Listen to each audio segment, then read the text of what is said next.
Irmãos, eu estou muito impressionado, de verdade. Eu comentei com o Marcos ali. Não sei se os irmãos estão acostumados com isso aqui, com essa quantidade de pessoas aqui. De homens. Estão? Não. Eu estou impressionado, porque na nossa igreja, quando nós marcamos o trabalho de homem, inclusive amanhã nós temos lá, seria essa área aqui só. Os irmãos ali, essa quantidade. E nós estamos batalhando lá. Ver essa quantidade. Se fosse mulheres, eu acharia normal. Porque as mulheres estão 100 anos à nossa frente, né? São muito mais animadas. 7h30, não me lembro agora, mas 7h30 já estariam tudo aqui. A mesa já estaria organizada. Não é verdade, pastor?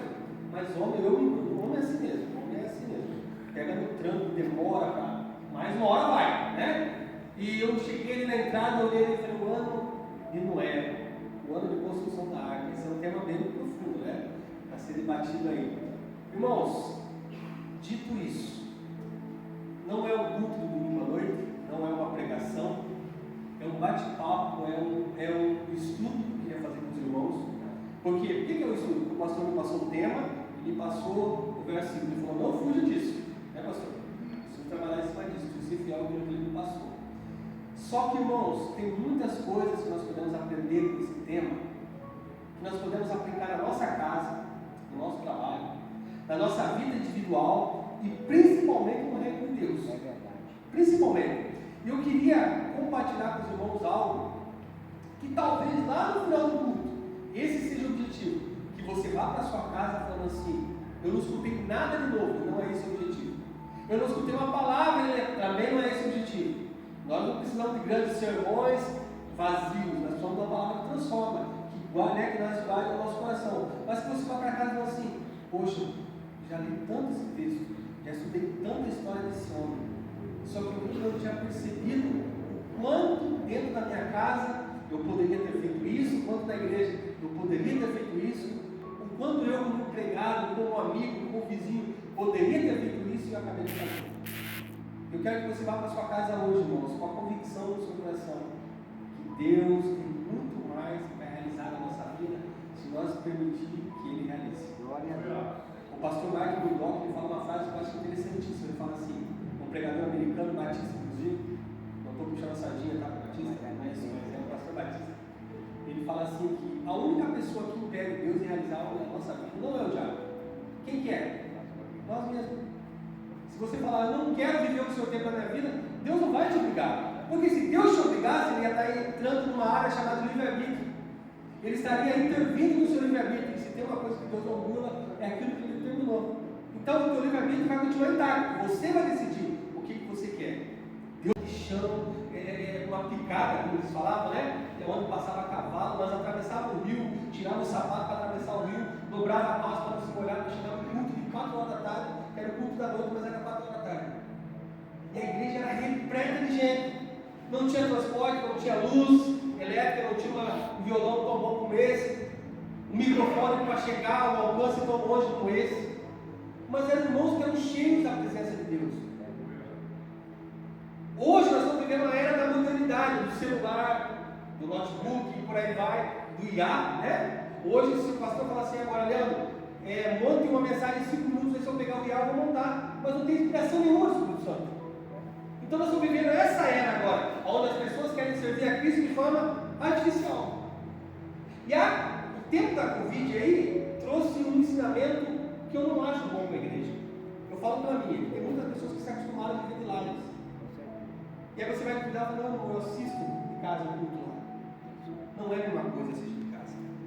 Isso aqui ela não vai ter, porque isso nós estamos tendo, nós estamos tendo aqui. Aí a pergunta é, daqui a 50 anos, o que os seus filhos, os seus netos, os seus sobrinhos, como que eles vão vivenciar a igreja? Qual que é a ideia que eles têm do reino de Deus para daqui a 50 anos? E eu vou um pouquinho mais além, irmãos. Será que se por um deslumbre Deus colocasse no data-show espiritual a galeria dos heróis da fé daqui a 50 anos, aqui na igreja, a plenitude de Deus, a tua foto estará lá? O teu nome estará lá? As crianças que estão crescendo vão olhar e falar assim, esse daqui é o pastor Joel Simão, eu queria ser que nem ele. Esse daqui é o Maxwell, eu queria ser que nem ele. Olha, esse aqui é o menino lá de lá, você queria pregar aqui, eu queria ser que nem ele. Você não queria falar isso pra gente? Será que a nossa vida está sendo, irmãos, exemplo para que outros nos imitem? É só uma introduçãozinha para você pensar. Existe aqui a galeria dos heróis da fé. O que é a galeria dos heróis da fé? Homens e mulheres que marcaram a sua geração, que foram homens de fé, que foram homens que dedicaram a sua vida em obediência à palavra de Deus e que morreram fiéis ao Senhor. E vocacionaram muitos da sua época a servirem a Cristo. Por isso que o nome deles foi registrado aqui. Depois de 2000 anos nós estamos conversando a respeito desses homens. Só que, olha que interessante. Para a gente entender o capítulo 11, nós vamos ir para o 12. Leandro, que confusão que você está falando. Não. Porque o 12 diz assim: portanto, nós estamos rodeados de uma tão grande nuvem de testemunha. A palavra portanto, do 12, é um verbo de ligação. Está nos mandando com 11 de novo.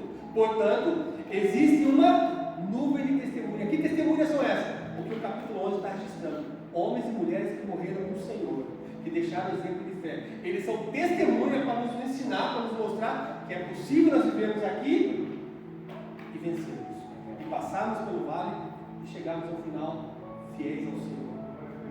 E dentro dessa galeria, irmãos, está o nosso personagem que passou, Noé. Depois de Abraão, na minha visão, Leandro, na minha visão, daquilo que eu estudo a palavra, é a história mais extraordinária depois de Abraão. Por que no Velho Testamento? Porque esse homem vai fazer algo que, humanamente falando, é difícil de compreender. Pare para pensar você receber na sua mão um projeto de algo que nunca havia acontecido. De algo que até então a humanidade não tinha visto, não tinha presenciado. Deus pega uma planta e fala: Noé, está aqui a planta.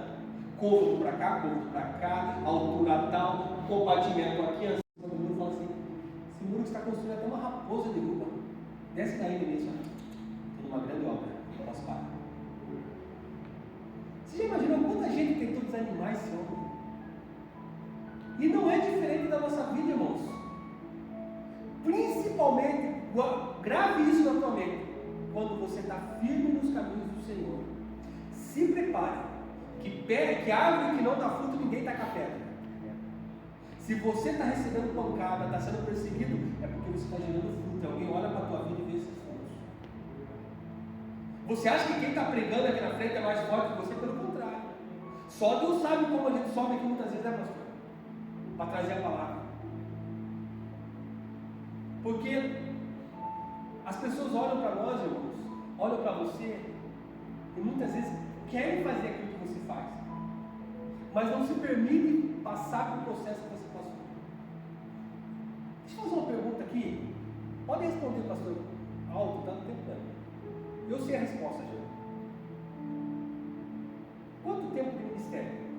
É importante isso. Quanto tempo, pastor, de ministério? Mais ou menos. Mais de 15 anos. Vamos jogar 15 anos aqui. Pastor, seja realista, é importante isso aqui. Se por um deslumbre, há 15 anos atrás, Deus mostrasse um data show espiritual, tudo que o pastor ia passar, as suas perdas, as dificuldades, ia falar assim: está na tua mão esse projeto. Seja sincero, o pastor aceitaria? Se o pastor soubesse o que ia passar, eu também não. Há um ano atrás, dia 5 de abril de 2025, eu estava entrando na igreja no caixão da minha mãe. E aí você pergunta: Leandro,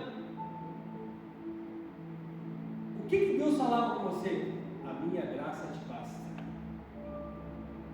A minha graça te basta. Agora fala com o filho que está carregando o caixão da sua mãe no dia do velório dela, essa frase. Você acha que é fácil? Eu estou falando isso depois de um ano para você. Mas no dia, como que eu vou compreender que a graça de Deus me basta olhando minha mãe fiel ao Senhor até o último momento dentro do caixão? 20 dias do câncer tirou minha mãe. Se Deus me mostrasse por um deslumbre, eu ia falar: não, chama outro.